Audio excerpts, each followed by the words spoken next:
Hello friends, welcome to all of you Shiksha 360 JAB, CAB and promotion exams course. So today basically we will discuss regarding the leave rules and provisions part 4, that is maternity leave, and in the end of this discussion we will a brief discussion on the paternity leave also. This session it is very important, like when the time period extended for the maternity leave basically from 3 months to 6 months. Clear? So at that time, basically, when the female employees have availed more than 3 months maternity period, so they have to be used their other leaves like sick leave, PL, or CL. So what is the benefit to these women? Clear? We will also cover. Clear? Sometimes they have availed other leaves. They can also utilize or they extend their maternity leave. This is very past period, but for information purpose, we will cover all these things. So now let's start maternity leave. Very important. So on and from first day of April 2000, leave up to a period of 6 months. Earlier it is 3 months. From that day, basically it is a period of 6 months at a time may be granted by way of maternity leave, including in a respect of postnatal period or at any time of miscarriage or abortion or for medical termination of pregnancy. Okay. So up to a 6 months period for which respect of postnatal period or at a time of miscarriage or abortion or for medical termination of pregnancy. Provided that not more than 12 months, 6 months in one case, basically maximum for two child, the bank can give maternity leave. One at a time, that is 6 months. Rest we will discuss.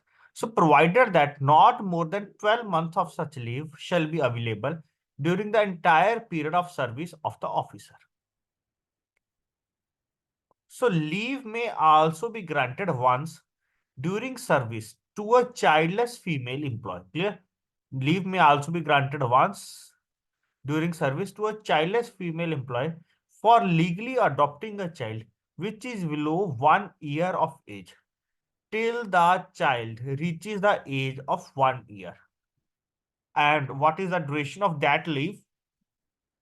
Subject to a maximum period of 2 months on the following terms and condition. What is that? First one, leave will be granted for adoption of only one child. Clear? This type of leave will be granted only for one child adoption.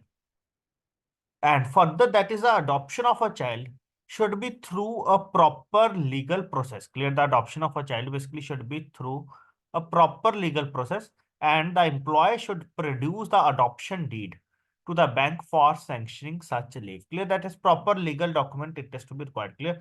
So, and the employer basically should produce the adoption deed to the bank for sanctioning such a leave. There will be some clarifications regarding that. Clear? This is the overview. Now we will have to some other important points to understand regarding that. If there be any case of female officer employee who has legally adopted a child as above and has availed of leave for the purpose on or after 1st of April 2000, such leave may be set off against leave admissible under this provision. Clear? That is basically if an employee basically will take leave, so that will be considered as a maternity leave for the female officer employee. And second one, that is whether emoluments or we can say that allowances are provided to the female employee during the maternity. Yes, they are saying that an officer on maternity leave shall be entitled to full emoluments for the period of leave, that is for the maternity leave. That is complete salary on all that. Third one, competent authority may grant leave of any kind admissible to the officer in combination with or in continuation of the maternity leave. Clear? So one more question, whether we can take any other leave in continuation of the maternity leave? Yes. Competent authority may grant leave of any kind admissible to the officer in combination with or in continuation of the maternity leave if her request for its grant is supported by a medical certificate acceptable to the bank. Fourth one.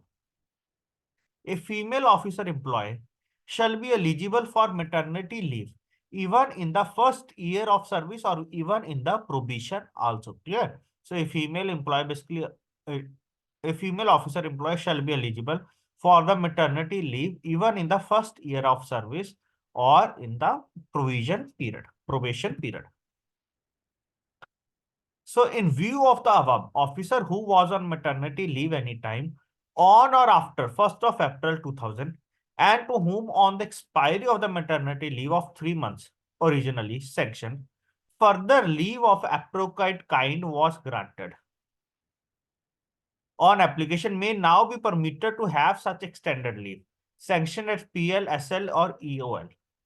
Earlier, basically, the employee, basically, if they have taken more than 3 months leave, it will be sanctioned either as PL, SL, or EOL, as the case may be. Then that leave is to be now treated as maternity leave. Clear?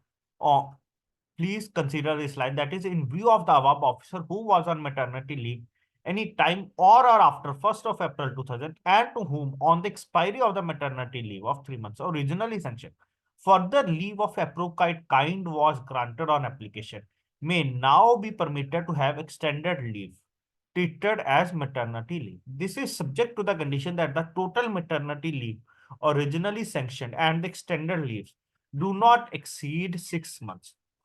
Any period in excess of 6 months will be treated as a leave of appropriate kind.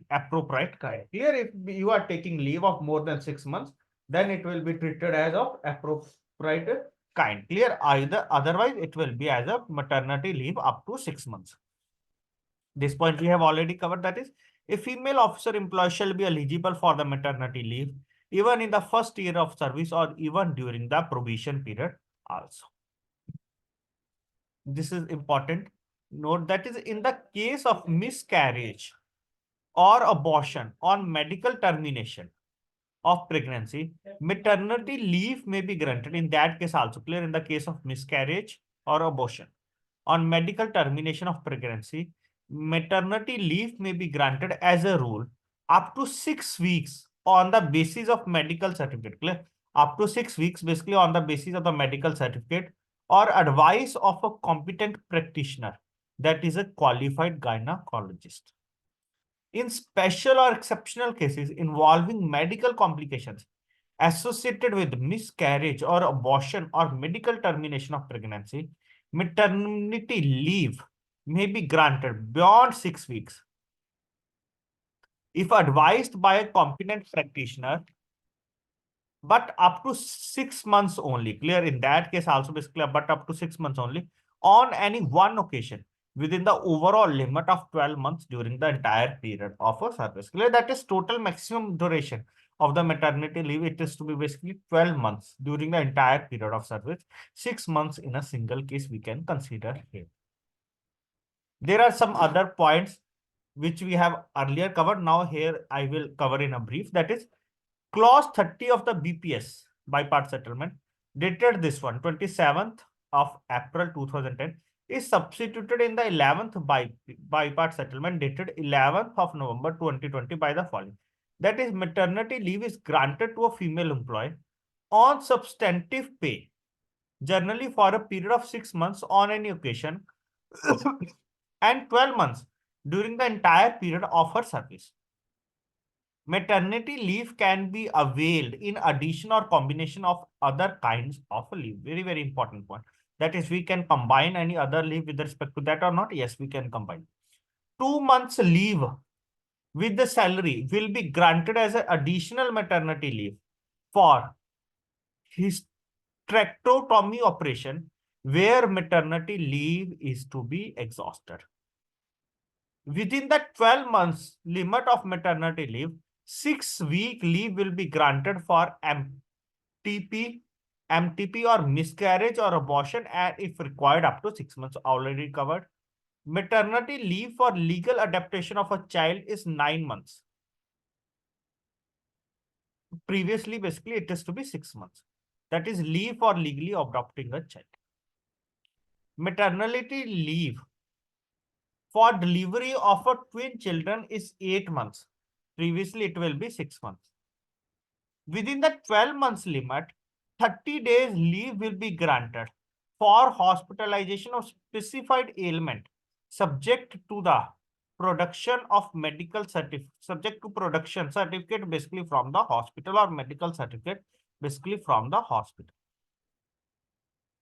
Okay, so these are some of the other points, and if any point I will miss, or if there is any updation in an endpoint, you can comment in the comment section. We will also cover. Clear? Sometimes we will not able to cover all the points, or we will not cover, or we will cover those points which will now change. So you can update us. We will update according to that.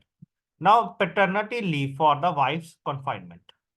So with effect from the 1st of June 2015, male employees basically with less than 2 surviving children shall be eligible for 15 days. That is paternity leave. It is basically for 15 days. This leave may be combined with any other kind of leave except the casual leave. Very, very important. Clear? You can combine this leave basically with any other kind of leave except the casual leave. There is not any clause regarding this one in the maternity leave, but here this is clause. The leave may be availed up to 15 days before or up to 6 months from the date of the delivery of the child. Paternity leave is allowed for legally adopting a child. Clear? Paternity leave is allowed for legally adopting a child. Clear? So in this session, we will cover a brief discussion of the maternity leave. And if you have any doubt regarding that, or hope it helps us to understand some of the other important points regarding that also. So thanks to all of you for joining this session. For JAB, CAP, certificate and promotion exam, you can join us. This is our email ID for any updation. So thanks to all of you for going through this discussion.